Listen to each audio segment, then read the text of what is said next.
Hadirin sekalian yang dimuliakan Allah Subhanahu wa taala, ya.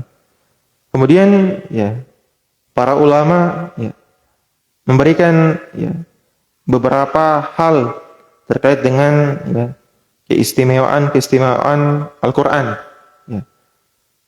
Bahkan di antara keutamaan selain Al-Qur'an itu sebagai kalamullah dan petunjuk bagi kita, ya, para ulama menyebutkan bahwasanya setiap huruf dari Al-Quran itu ada keutamaan.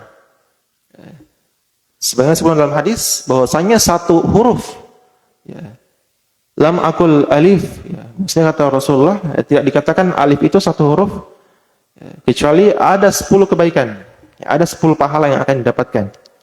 Ya. Maka tentu semakin bertambah pahala kita hadirin sekalian ketika banyaknya huruf demi huruf dan ayat atau bahkan juz demi juz yang kita bacakan ya, dalam ya, ayat-ayat Al-Quran. Hadirin sekalian yang dimuliakan Allah Subhanahu wa taala, ya. Kemudian ya, para ulama ya, juga ya, memberikan beberapa pelajaran yang penting dan amalan khusus yang kita bisa lakukan ya di bulan Sya'ban. Tentu hadirin sekalian, ya, jika ya, kita menjalankan kehidupan kita di dunia ini sesuai dengan syariat-syariat agama Allah Subhanahu wa taala, ya, kita akan menjadi orang-orang yang diselamatkan oleh Allah Subhanahu wa taala. Sebaliknya ketika kita ya, jauh daripada petunjuk Allah Subhanahu wa taala, ya, maka hati kita ya akan mudah tergelincir bahkan terjerumus kepada perkara-perkara dosa dan maksiat. Maka hadirin sekalian, ya, membiasakan dengan ketaatan adalah perkara yang sangat ya, dianjurkan oleh Allah Subhanahu wa taala dan juga Rasulnya agar ya, kita menjadi orang-orang yang diselamatkan oleh Allah Subhanahu wa taala, bukan hanya di dunia kita diselamatkan tetapi ya juga di akhirat. Hadirin sekalian yang dimuliakan Allah Subhanahu wa taala, ya. Ya. Selain itu hadirin sekalian, ya, Al-Qur'an ini menjadi sebab kemuliaan bulan Ramadan. Ya. Ya. Jadi menjadi sebab ya mulianya ya, bulan Ramadan karena sekali lagi ya Al-Qur'an turun dalamnya. Ya, jadi yang menjadi sebab itu adalah Al-Qur'an.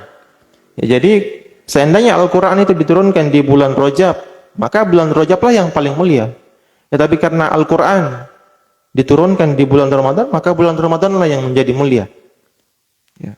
Maka ada satu malam juga di bulan Ramadan ini ya, yang dimana disebutkan bahwasanya malam itu ya, menjadi malam diturunkannya Al-Quran. Jadi Al-Quran diturunkan dalam satu malam. Inna anzalnahu diturunkan ya, sebanyak 30 juz itu dalam satu malam. Jadi pada malam Lailatul Qadar, ya, itu di 10 malam terakhir bulan Ramadan. Makanya hadirin sekalian, ya, Rasulullah sangat menganjurkan kepada kita di bulan Ramadan ini untuk memperbanyak beribadah di 10 terakhir. Ya. Karena di 10 terakhir itu diyakini adalah ya malam yang disitulah kemudian Al-Quran diturunkan di 10 malam terakhir. Tetapi kemudian tidak disebutkan secara rinci malam keberapa. Ya. Maka menjadi hal yang pasti adalah ya kita memperbanyak amalan ketaatan. Ya. Ya. Bersemangat melaksanakan ketaatan pada 10 malam terakhir. Ya. Bersemangat nih kita di 20 malam pertama itu, ya kita harus lebih bersemangat lagi di 10 terakhir hadirin sekalian di bulan Ramadan. Karena disitulah letak keutamaan yang paling besar. Kalau kita melihat hadirin sekalian, ya salat tarawih biasanya itu akan ramai di malam-malam pertama sampai malam pertengahan. Ya, padahal yang kita pahami bahwasanya yang paling utama beribadah itu adalah ketika di akhir-akhir. Ya walaupun semua malam itu utama, tetapi yang paling utama itu adalah di 10 terakhir. Ya. Maka jangan sampai kemudian kita terlalaikan hadirin sekalian beribadah di 10 malam terakhir. Itu ya karena disitulah keutamaan yang begitu besar, yaitu malam Lailatul Qadar. Lailatul Qadar khairun min alfi syahr. Kata Allah, malam Lailatul Qadar itu khairun min alfi syahr. Ya, dia lebih mulia, lebih agung dan lebih baik dan lebih besar keutamaannya daripada beribadah selama 1000 bulan. Ya, 1000 bulan itu kalau dihitung hadirin sekalian mungkin setara dengan 85 tahun. Ya. 85 tahun kita diberikan usia. Ya, sungguh rugi kalau kita meninggalkan malam Lailatul Qadar. Ya, maka hadirin sekalian juga di antara kemuliaan Nabi Muhammad SAW yang diberikan oleh Allah kepada kita adalah malam Lailatul Qadar. Ya. Jadi malam Lailatul Qadar ini tidak diberikan kepada umat-umat sebelum Nabi Muhammad SAW, dan hanya diberikan kepada Nabi Muhammad dan juga umat Nabi Muhammad SAW. Ya. Meskipun demikian, hadirin sekalian, kita melihat umat-umat sebelum Nabi Muhammad seperti di zaman Nabi Musa, ya, usia mereka mencapai ribuan tahun, 800, 700, 1000 tahun. Ya, tapi mereka tidak diberikan kemuliaan, yaitu bulan Ramadan atau malam Lailatul Qadar. Ya. Sementara kita diberikan kemuliaan itu. Ya. Maka bisa kita bayangkan, hadirin sekalian, jika selama 15 tahun kita hidup, atau selama 20 tahun kita hidup, kemudian kita mendapatkan malam itu, maka bisa dihitung, usia kita juga bisa mencapai ribuan tahun, hidup di dunia ini jika kita bisa mendapatkan malam kemuliaan itu, malam Lailatul Qadar yang di dalamnya diturunkan Al-Qur'an. Hadirin sekalian yang dimuliakan Allah Subhanahu wa taala, maka para ulama,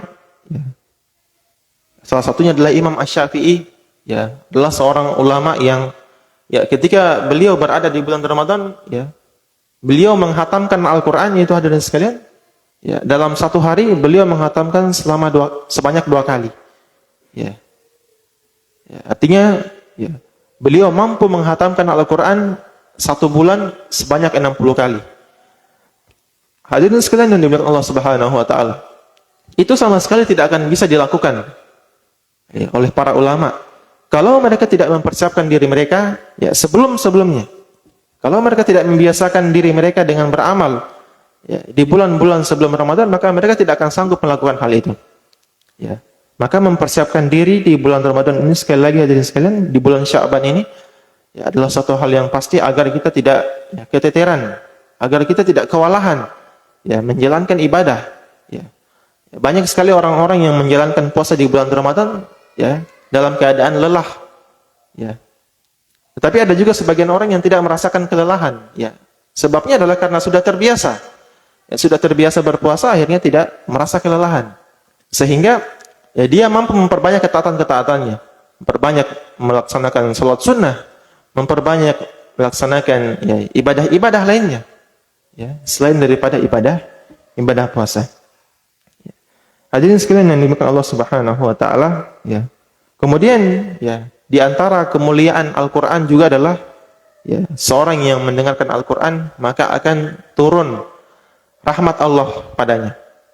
Sebagaimana disebutkan dalam hadis, majtama'a qaumun fi baitin min buyutillah, kata Rasulullah sallallahu alaihi wasallam, barang siapa yang ijtama, barang siapa yang berkumpul di rumah Allah Subhanahu wa taala, min baitin min buyutillah, di rumah dari rumah-rumah Allah, yaitu di masjid, yatsluna kitab Allah, kemudian kata Rasulullah, ketika mereka berada di dalam masjid, yatsluna kitab Allah, mereka memperbanyak membaca Al-Qur'an, wa yatadarasunahu bainahum, kemudian mereka juga banyak mempelajari ilmu-ilmu tentang Allah Subhanahu wa taala. Memperbanyak mendengarkan kajian-kajian yang kemudian meningkatkan keilmuan mereka. Sehingga meningkatkan ibadah mereka kepada Allah Subhanahu wa taala. Illa nazalat alaihimus sakinah. Kata Rasulullah, orang-orang seperti itu, orang-orang yang ketika berada di rumah Allah, memperbanyak berzikir, memperbanyak salat, memperbanyak membaca Al-Qur'an, memperbanyak belajar ilmu-ilmu agama. Illa nazalat alaihimus sakinah. Kecuali kata Rasulullah, nazalat alaihimus sakinah, akan turun kepada mereka sakinah, ketentraman, akan turun kepada mereka ketenangan dalam jiwa mereka. Wa ghasyiyatuhumur rahmah. Kemudian kata Rasulullah, akan diliputi rahmat, akan diliputi rahmat oleh mereka, oleh para malaikat. Wa khafathumul malaikah, dan para malaikat akan membersamai mereka. Para malaikat akan mendoakan mereka dengan doa-doa terbaik. Wa zakarahumullahu fiman indah wa man bata'a amaluhu lam yusri bihi nasabuhu. Kemudian kata Rasulullah, sesungguhnya amalan itu tidak akan bertambah ya, karena adanya nasab. Ya, tapi amalan itu bertambah karena ya bersegeranya kita dalam melaksanakan ketaatan kepada Allah Subhanahu wa taala. Hadirin sekalian yang dimuliakan Allah Subhanahu wa taala. Kemudian ya, Al-Qur'an ini hadirin sekalian ya, bukan hanya menjadi huda wa rahmah, petunjuk dan rahmat bagi manusia. Ya. Dan bukan hanya sekedar menjadi ya, pemberi kabar gembira bagi manusia dan orang-orang yang beriman. Tetapi ternyata hadirin sekalian, Al-Quran ini juga menjadi petunjuk dan hidayah bagi bangsa jin. Ya, sebagaimana ya sebuah kisah Rasulullah SAW, ya, ketika di suatu tempat, ya, Rasulullah SAW membaca Al-Quran, ya, Qul uhiya ilayya annahu istama'a nafarun minal jin. Ya, ketika beliau membacakan Al-Quran, ya, kemudian ya, ternyata di tempat itu ada juga bangsa jin yang mendengarkan lantunan ayat suci yang dibacakan oleh Nabi Muhammad SAW. Ya, faqalu, ya. Kemudian bangsa jin ketika mereka mendengarkan lantunan ayat suci Al-Quran, faqalu, mereka mengatakan, inna sami'na Qur'anan ajaba. Sesungguhnya, ya, kata bangsa jin itu, sesungguhnya kami telah mendengarkan ya, perkataan yang sangat mulia, ya, ya, perkataan yang sangat agung, Yahdi ila rusyd, yang dimana perkataan itu, ya, Al-Quran itu yang dibacakan oleh Nabi Muhammad SAW, Yahdi ila rusyd, memberikan petunjuk kepada ya, jalan yang lurus. Fa'aman Nabi, maka hadirin sekalian, pada saat itu pula, ya, bangsa jin ini kemudian beriman. Ya. Fa'aman Nabi, mereka mengatakan sesungguhnya kami beriman. Ya. Fa'aman Nabi, kami beriman kepada Al-Quran yang dibacakan oleh Nabi Muhammad SAW. Ya, maka hadirin sekalian, ya, membaca Al-Quran ini, ya, dimanapun kemudian kita berada, ya, ya, sebagaimana dicontohkan oleh Nabi Muhammad SAW, ya, ya, beliau membaca Al-Quran tiba-tiba didengarkan oleh bangsa jin. Kemudian dengan bacanya itu ternyata bangsa jin ini beriman kepada Allah Subhanahu wa taala. Ya, mereka berislam, ya, menyerahkan diri secara penuh kepada Allah Subhanahu wa taala. Ya, jadi bangsa jin itu hadirin sekalian, ini juga menjadi dalil bahwasanya ya tidak semua jin itu ya, berada dalam pengingkaran. Ya, tidak semua ya jin itu ya mengingkar kepada Allah Subhanahu wa taala. Ada juga sebagian jin yang juga ya masuk ke dalam agama Allah Subhanahu wa taala sebagaimana kisah Rasulullah ketika membaca Al-Qur'an. Yang kemudian ya ada beberapa jin yang kemudian beriman kepada Allah Subhanahu wa taala. Ya. Hadirin sekalian yang dimuliakan Allah Subhanahu wa taala, ya maka Allah menyebutkan wa iza quri'al Qur'an, ya. Wahai sekalian manusia, wa iza quri'al Qur'an, ya. Apabila kalian ya dibacakan Al-Qur'an atau kalian mendengarkan orang membaca Al-Qur'an, fastami'u lahu. Maka dengarkanlah dengan baik-baik, ya. Resapilah dengan baik-baik bacaan itu. Fastami'u lahu wa ansitu, dan diamlah, ya. Wa ansitu la'allakum turhamun. Yang demikian itu mudah-mudahan kata Allah kalian mendapatkan rahmat. Ya. Jadi kalau Allah berkata mudah-mudahan hadirin sekalian itu bukan keraguan-raguan. Ya, tapi mudah-mudahan itu artinya ya pasti dia akan mendapatkan rahmat dari Allah Subhanahu wa taala. Maka hadirin sekalian, ketika kita mendengarkan ayat suci Al-Qur'an dilantunkan, ya, maka yang menjadi adab yang diajarkan oleh Allah Subhanahu wa taala adalah ya, kita mendengarkan dengan secara seksama. Ya, menghayati dalam hati kita. Kemudian kita tidak berbicara. Ansitu, kata Allah Subhanahu wa taala, diamlah. Ya, diam, kemudian mendengarkan dengan baik bacaan ayat suci Al-Qur'an.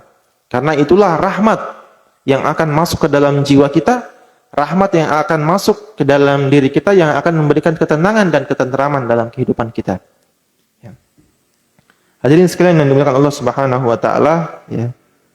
Ya, tentu ya, dengan ini jalan kemuliaan Allah itu sangat begitu banyak. Tinggal bagaimana kemudian kita ya membiasakan diri membaca Al-Qur'an. Ya, membiasakan diri membaca Al-Qur'an, ya, kemudian mentadabburi, ya, membaca makna. Jadi hadirin sekalian, kalau kita membaca Al-Qur'an, maka bacalah maknanya, ya. Ya, banyak kemudian orang-orang yang ya semangat dalam membaca Al-Qur'an, ya, tapi ya kemudian sangat sedikit ya keinginan mereka untuk mentadabburi atau membaca kandungan ayat suci Al-Qur'an. Padahal hadirin sekalian, kalau kita ingin ya membaca ya kandungan atau makna yang terkandung dalam Al-Quran itu sangat luar biasa. Ya. Diberikan rahmat, diberikan hidayah, petunjuk dan lain sebagainya. Ya. Bahkan setiap solusi dari setiap permasalahan kita juga akan diberikan oleh Allah dalam Al-Quran. Ya, kita tidak paham Al-Quran secara bahasa, bahasa Arab. Ya, maka kita membaca terjemahannya. Ya. Orang-orang Arab, karena mereka adalah terbiasa dengan bahasa-bahasa Al-Quran, bahasa Arab, maka mereka tidak membaca terjemahan. Ya, kita hadirin sekalian jangan mengikuti mereka. Ya, kita baca Al-Quran, kita harus paham maknanya.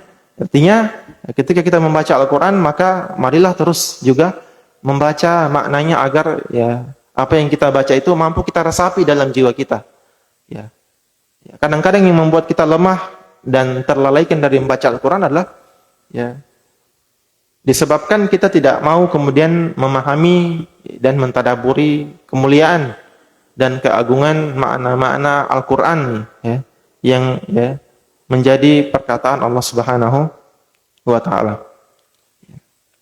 Hadirin sekalian yang dimuliakan Allah Subhanahu wa Ta'ala, semoga di bulan Sya'ban ini kita terus diberikan kesehatan dan diberikan kekuatan untuk memperbanyak amalan ketaatan kepada Allah Subhanahu wa Ta'ala.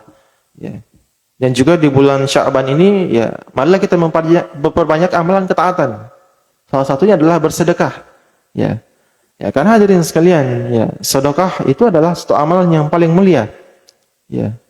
Karena dia adalah amalan yang ketergantunganlah dengan hati. Keikhlasan kita kepada Allah Subhanahu wa Ta'ala adalah ketika kita memberikan apa yang kita cintai, memberikan apa yang kita miliki di jalan Allah Subhanahu wa Ta'ala. Sebagaimana disebutkan dalam banyak hadis, mathalul ladzina yunfiquna amwalahum, dalam Al-Qur'an disebutkan bahwasanya perumpamaan orang-orang yang berinfak dan bersedekah, kata Allah, amwalahum fi sabilillah kamathali habbah, perumpamaan orang-orang yang sedekahkan hartanya di jalan Allah, kamathali habbah, mereka adalah orang-orang yang hatinya bersih, hatinya bersih dari dengki, iri dan lain sebagainya. Dan kata Allah Subhanahu wa Ta'ala, kamathali habbah, perumpamaannya adalah seperti satu biji, ambatat sab'a sanabila fi kulli sumbulah, yang kemudian tumbuh dari benih tersebut 7 tangkai, ambatat sab'a sanabila fi kulli sumbulati mi'atu habbah, kemudian tumbuh 100 tangkai, 100 biji dari 7 tangkai tersebut. Wallahu yudha'ifu liman yasha. Kemudian Allah Subhanahu wa Ta'ala akan melipat gandakan amalan tersebut. Terlebih itulah yang kemudian juga dianjurkan oleh Rasulullah SAW untuk kita lakukan dalam kehidupan kita, apalagi di bulan-bulan yang dimuliakan oleh Allah Subhanahu wa Ta'ala. Salah satunya adalah di bulan Sya'ban, bulan yang kemudian mendapatkan keutamaan. Bulan Sya'ban merupakan bulan yang dihormati. Jadi hadirin sekalian, dalam bulan itu ada 12 bulan. Jadi di antara 12 bulan itu ada 4 bulan yang dihormati, atau disebut sebagai bulan haram. Salah satunya adalah bulan Sya'ban. Ketika seseorang beramal, maka berlipat-lipat amalannya, yang akan didapatkan ketika dia beramal pada bulan haram tersebut, atau 4 bulan tersebut. Hadirin sekalian yang dimuliakan Allah Subhanahu wa Ta'ala, mungkin cukup sekian pembelajaran terkait dengan keutamaan bulan Sya'ban, amalan-amalan yang perlu kita lakukan di bulan Sya'ban. Kemudian bagaimana kemudian kita berusaha memaksimalkan diri kita di bulan Ramadan ini sebelum di bulan Sya'ban ini, sebelum kemudian berlomba-lomba dalam ketaatan di bulan Ramadan. Maka tentu kata Allah Subhanahu wa Ta'ala, orang yang paling beruntung dalam kehidupannya adalah mereka yang selalu memuhasabah diri mereka. Hasibu anfusakum qabla an tuhasibu. Kata Allah Subhanahu wa Ta'ala, hitung-hitunglah diri kalian, hitung-hitunglah amalan kalian di dunia ini qabla an tuhasibu, sebelum kemudian kita dihisab oleh Allah Subhanahu wa Ta'ala di hari kiamat kelak. Tentu kita pahami hadirin sekalian bahwasanya setiap manusia akan dihisab dan akan dimintai pertanggungjawabannya ya, di hadapan Allah Subhanahu wa taala. Maka hitunglah diri kita, sudah seberapa banyak amalan yang kita lakukan dan sudah seberapa banyak maksiat dan dosa yang kita lakukan. Ya, marilah kemudian kita meningkatkan amalan kita dengan ya sehingga dengan itu menghapuskan dosa-dosa kita. Dan marilah kita meningkatkan amalan-amalan ketaatan kita agar ketika kita meninggal dunia, ya kita mampu diberikan cahaya di alam kubur kita dan kita bisa dimasukkan oleh Allah Subhanahu wa taala ya ke dalam surganya Allah Subhanahu wa taala. Hadirin sekalian yang dimuliakan Allah Subhanahu wa taala, ya. Cukup sekian apa yang dapat kami sampaikan ya. Hadanallahu wa iyyakum ajmain.